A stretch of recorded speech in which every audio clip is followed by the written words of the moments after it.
Hi friends, అందరికీ నమస్తే. Welcome back to our channel అమూస్ మైనస్ I6W. అయితే రేపు తొలి ఏకాదశి పండుగ కదండి. అందరికీ ముందుగానే తొలి ఏకాదశి పండుగ శుభాకాంక్షలు. రేపటి రోజున మనం స్వామివారికి పేలాల పిండి ప్రసాదంగా చేసి పెట్టుకుంటాం కదండి. ఆ పేలాల పిండి జొన్నలతో కాకుండా బియ్యంతో స్పెషల్గా ఎలా చేసుకోవాలన్నది అయితే చూపిస్తున్నాను, చూసేయండి.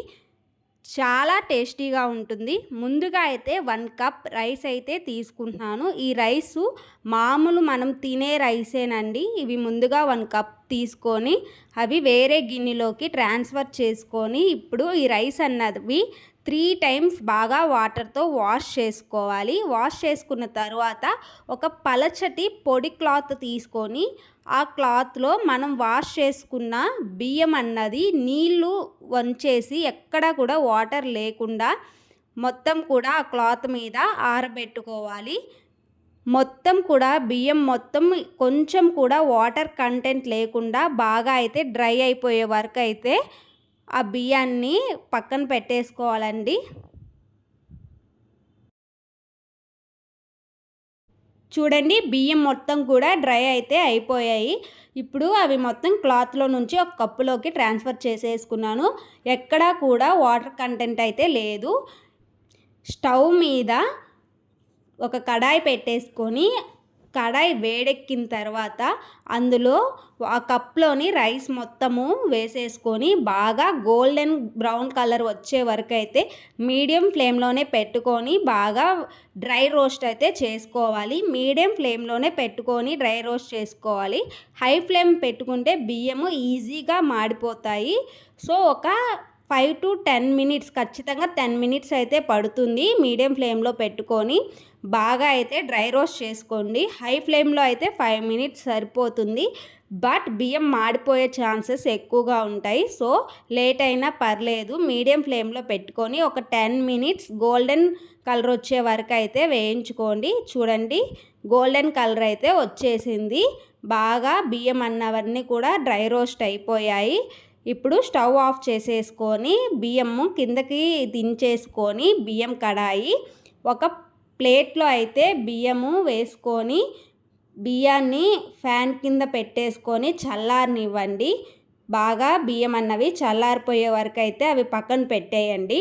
బియ్యం మొత్తం కూడా ప్లేట్లో పల్చగా సర్దేసుకొని ఫ్యాన్ కిందైనా లేదా మామూలుగా అయినా కాసేపు చల్లారే వరకు పక్కన అయితే పెట్టేయండి.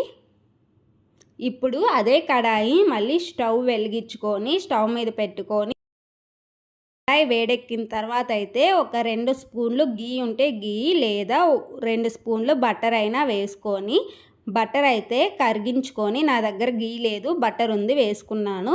బటర్ కరిగాక అందులో కొన్ని డ్రై ఫ్రూట్స్ అయితే వేసుకొని బాగా డ్రై ఫ్రూట్స్ బ్రౌన్ కలర్ వచ్చే వరకు అయితే గోల్డెన్ బ్రౌన్ కలర్ వచ్చే వరకు అయితే వేయించుకోవాలి. డ్రై ఫ్రూట్స్ వేగాక స్టవ్ ఆఫ్ చేసుకొని కాసేపు డ్రై ఫ్రూట్స్ పక్కన పెట్టేసుకోండి. ఇప్పుడు మిక్సీ జార్ తీసుకొని ఇంతకుముందు పక్కన పెట్టుకున్న బియ్యం అయితే బాగా చల్లారిపోయిన తర్వాత కొంచెం కూడా వేడి లేకుండా మొత్తం కూడా నీట్గా చల్లారిపోయిన తర్వాత అయితే బియ్యం మొత్తం కూడా మిక్సీ జార్లోకి ట్రాన్స్ఫర్ చేసుకొని బాగా ఫైన్ పౌడర్ అయితే చేసుకోండి. చూడండి, నాకు ఇక్కడ ఎక్కడ కూడా బియ్యం అన్నవి గరుకు లేకుండా మంచిగా అయితే ఫైన్ పౌడర్ అయిపోయింది. ఈ విధంగా పౌడర్ అయితే చేసుకోండి. నెక్స్ట్ 3/4 కప్పు బెల్లం అయితే వేసుకోండి. అలాగే 1/2 కప్పు శనగలు, అలాగే 4 ఎండి కొబ్బరి ముక్కలు అయితే వేసుకోండి. ఎండు కొబ్బరి అన్నది ఓన్లీ ఫ్లేవర్ కోసం అండి. మళ్ళీ ఒకసారి మొత్తం కూడా గ్రైండ్ చేసుకోండి, మిక్సీ పట్టుకోండి.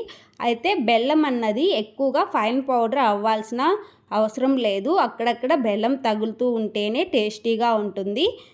ఈ విధంగా అయితే మొత్తం పౌడర్ చేసుకోండి. ఇప్పుడు ఆ పౌడర్ మొత్తం ఒక బౌల్లోకి ట్రాన్స్ఫర్ చేసేసుకోండి.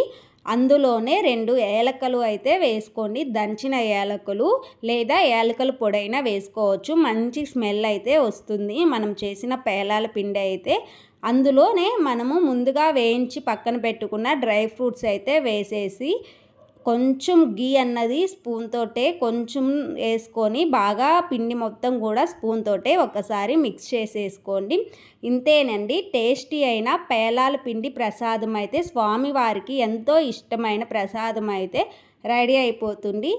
అయితే పిండిగా మాత్రమే కాకుండా లడ్డూలు కూడా చేసుకోవచ్చు.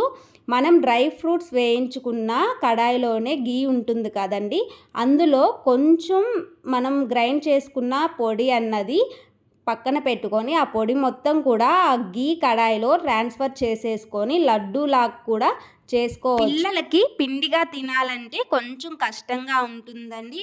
సో పిల్లల కోసం ఇలా లడ్డుగా చేసి పెడితే వాళ్ళు కూడా చాలా ఇష్టంగా తింటారండి. ఇంతేనండి, టేస్టీ అయిన తొలి ఏకాదశి స్పెషల్ ప్రసాదం పేలాల పిండి లేదా పేలాల లడ్డులు అయితే రెడీ అయిపోతాయి. చాలా టేస్టీగా అండ్ ఈజీగా అయితే ఉంటుందండి. నేను చేసిన ఈ బియ్యంతో పేలాల పిండి రెసిపీ మీకు నచ్చిందా? అయితే మీరు కూడా రేపు ప్రసాదంగా ట్రై చేయండి. నా వీడియో అండ్ నా రెసిపీ మీకు నచ్చినట్లయితే please like, share and subscribe to our channel Ammu's -i6w.